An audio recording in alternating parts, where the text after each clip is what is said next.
we don't have a lot of information in the Bible, but one of the non-canonized books referred to by the scriptures in the Old Testament and the New Testament is the first book of Enoch. Now, some people take this passage and they say, oh, those are just the sons of Seth because they were godly nation, and the sons of Seth have the daughters and blah, blah, blah. I don't think that's a sound way to interpret it. So many people get into the Nephilim, and there's so many, right. Some of that stuff seems really obscure. And I'm excited because today you're going to give us another perspective on a book Sure. that's quoted by the New Testament in a couple places. The book of Enoch, first Enoch, you're saying. Right. If you take Enoch and throw it out, that's one of the only conclusions you can come to, is it's referring to the Sethites. But when you take Enoch, Enoch says there was this group called the Watchers, and they were referred to as the B'nai Ha-Elohim. Same exact words in this passage. B'nai means sons of Ha, God, or gods, sons of the gods. And these were, according to the book of Enoch, angelic beings who were assigned to humanity to basically shepherd them through the early part of developing human culture. And according to Enoch, these sons of God, angelic beings, had a meeting and they decided to rebel against God and take the daughters of men and have children with them because they saw them to be very attractive.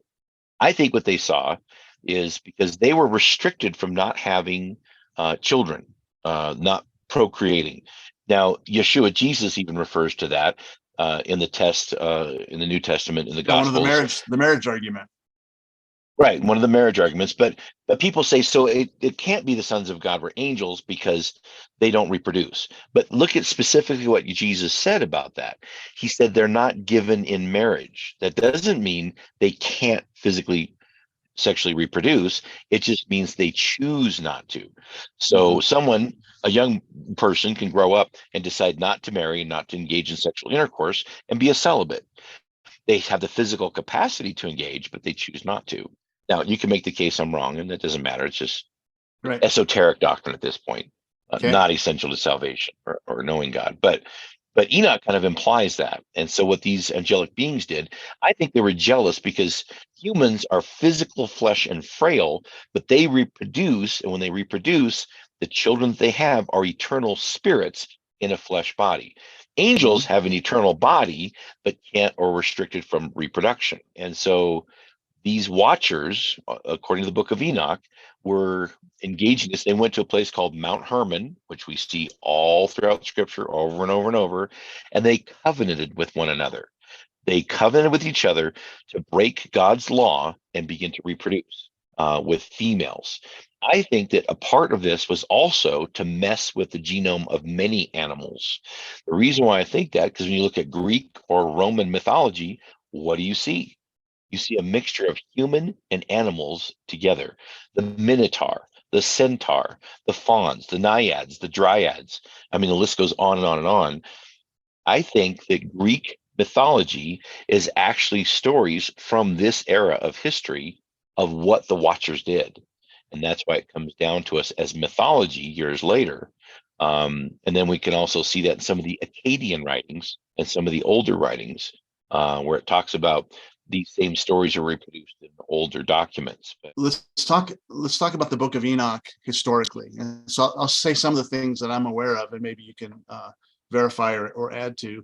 I know that Enoch was part of the Dead Sea Scrolls, which means that the Essenes, an ancient Jewish community, which many think John the Baptist came out of, was trained by and came out of, that they were very much loved and read the book of Enoch.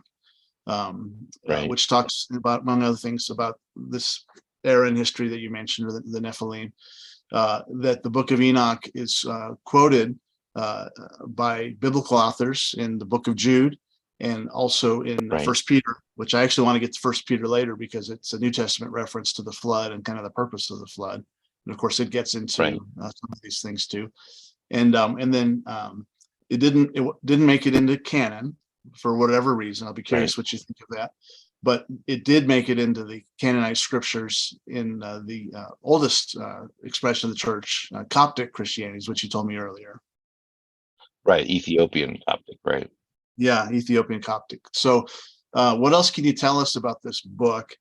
And how do you view it? Do you view it as scripture or just helpful information that can illuminate scripture? How do you prove Enoch wrote it? This was a pre-diluvian authorship. How did the documents survive the flood? One of the theories is it was actually inscribed on a ziggurat, which are great stone pillars. I think some of the ancient pyramids around the world are pre-diluvian, that they actually go back before the flood. That's why there's such a commonality, because it would have been a Pangea, a one continent, and that's why they all have similar writings and similar concepts in their construction. We don't have a crane big enough to pick up the smallest of the stones of any of those ancient pyramids. We don't have a big enough crane to pick up one of them, let alone move them hundreds of miles and stack them. And so, how do you think they did it? Was it because they were stronger? Back to I think they used Nephilim to do it. Okay. I think honestly, the Nephilim had supernatural powers. They were spiritual beings combined into a human body and had supernatural powers. So they weren't beyond necessarily giants, because that's the Gigantes is a poor translation from the Septuagint. So they're not necessarily giants, but they have angelic powers, which enables them to do things that normal people can't do. These kind of half angels, half people. right. Yeah. Right. Now, yeah. And so that's, to me, that's a truer reading of Genesis 6. It's just because it seems to it's hard to use the sons of God language to just refer to a certain kind of person, and so it's interesting to me that we're talking about Enoch, further developing this, and the New Testament writers seem to be referencing it as well.